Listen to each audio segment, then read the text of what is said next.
Hi, we're still here in Charlotte, and now we have the pleasure of talking to Jared. You smirk when I said the pleasure. It is a pleasure to talk to you. Just checking. Jared spoke here a few times, so can you give me a little bit of information about the topics that you shared with the attendees? Absolutely, yeah. So I hit him hard at 10 o'clock this morning with the definitive guide of when to use what in Office 365, which I think is kind of a cheeky title. Because it's true, I mean, it's one of those, there really is no definitive guide. I hit them with an it depends just to see the reaction. Nice, and yes. That was fun. And then I just wrapped up, I did how to build a bot with the Microsoft Bot Framework, which was good. It's kind of a different sort of topic. And I show you how to create a chat bot and then publish it within SharePoint so that you can actually leverage it for asking questions and getting back answers. And actually, on the way in here to do this recording, I was speaking with someone, and they went to your session for the chatbot session, and we're talking. It was really interesting and really cool, and they wanted to start getting into it. So awesome. I think you did your job. Perfect. Did Yeah, well. That's what it is. It's honestly these SharePoint Saturday events. It's an hour-long session. My hope is that you can inspire someone to go learn more, to go try something out. I mean, if you do that, that sounds great. It's a good feeling right now, knowing that conversation happened. Yeah. So awesome. It's awesome.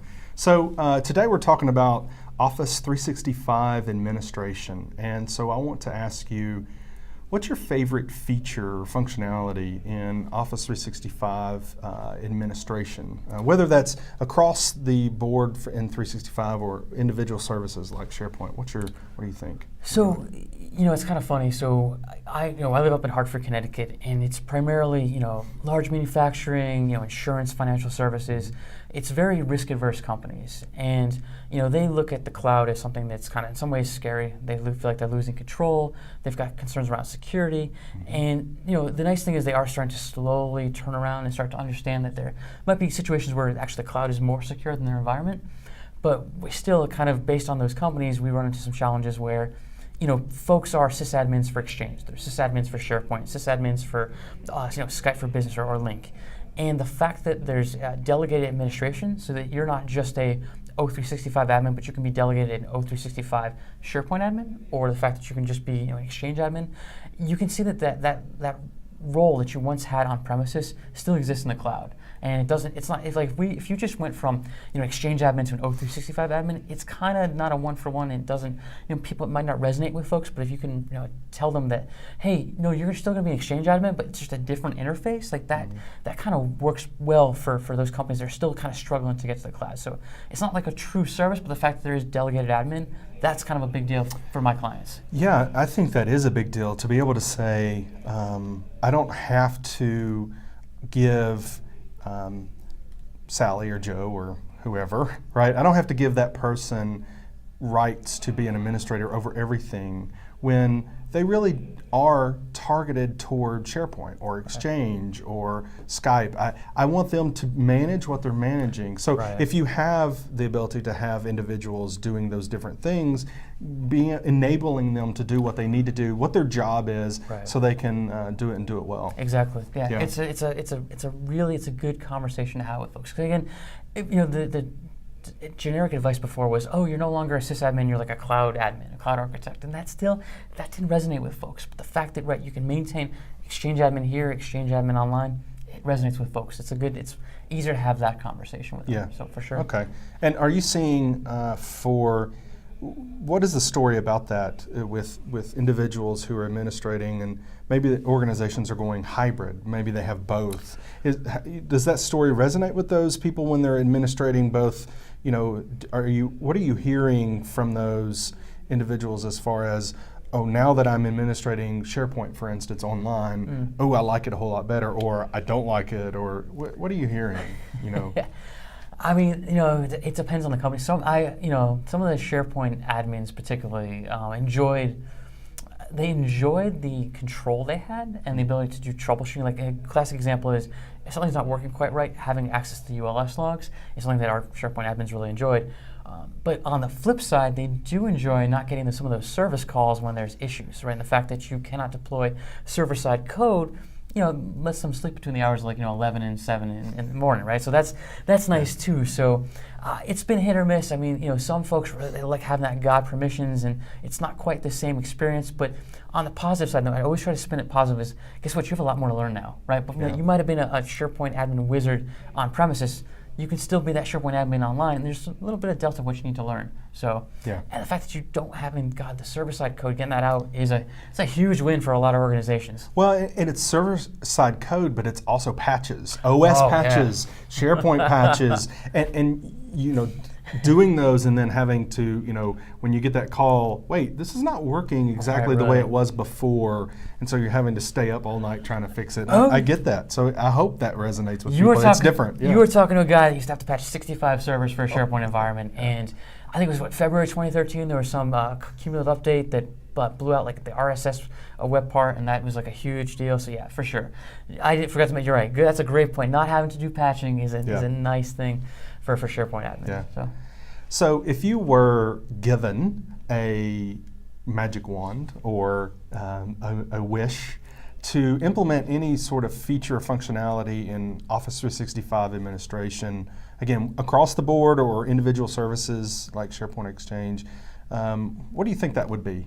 To improve on, or even a whole new feature?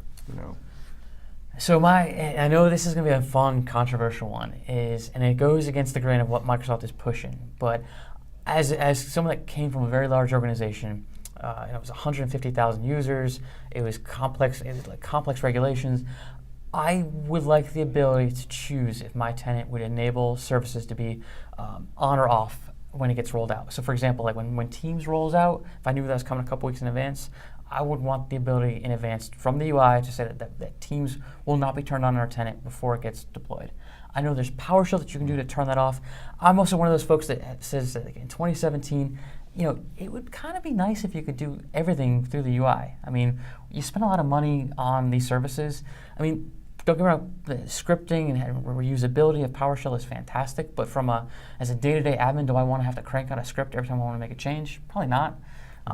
So I personally would like the ability to, knowing that as changes are coming out, I have the ability to flip it on or off. And I know that hurts consumption and hurts adoption of those new services, but for bigger organizations, having that ability, having that control, be able to socialize that out before it gets turned on, I think that's something that they should have. So socializing it is I think, very important to making sure, communicating it's coming, but also setting up the governance, don't you think? Correct.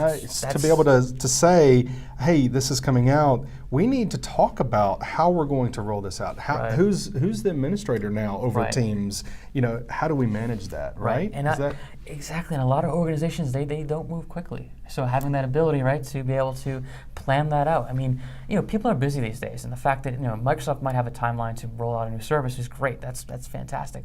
They're also much bigger than a lot of my clients, and so the fact that it does take time to assign, hey, this is a new topic for the governance board. This is let's figure out, and you might not within that session come up with who the owner is going to be or what your rules are, and in fact, it might not be until you actually get to play with it. Can you make an educated decision as to what those roles responsibilities are?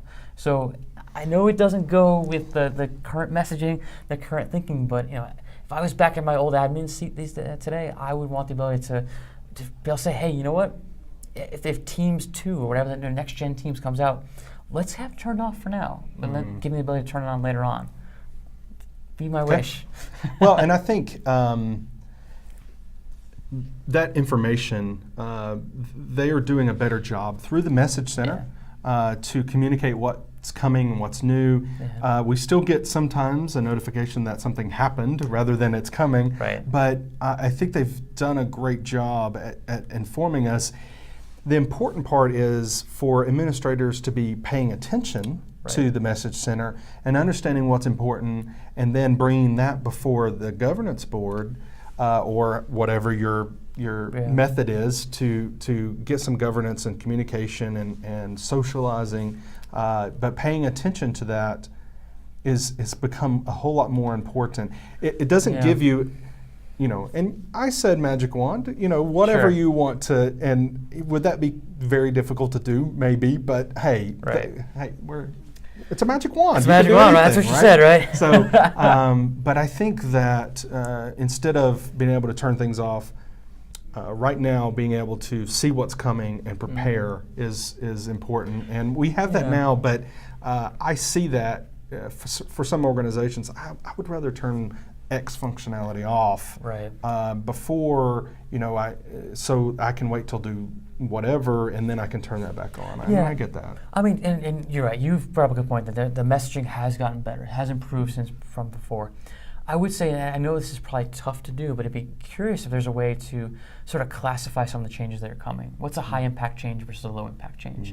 If you're just enabling, let's just say, I don't know, what would be a good low impact change? I don't know, maybe just fixing a bug or something like that. Maybe that's low impact. But if you're rolling out a new service, that's a high impact change. At least to be able to sort of spike those out so that if you have that huge list of here's what's coming, maybe those just jump out a little bit more. Or if there's more notice that they're coming, I don't know, but something along that effect. But in the Message Center, we have the need to know, they have the categories for the specific ones, but I understand what you're saying, and being able to classify those as far as what the impact is, rather than, a category of, is this an action needed or just informational or something like that. And but, that kind of aligns with how companies operate, right? When you do change control within your organization, you classify it. Is it a high impact change, a low impact change? How many users would be impacted by that?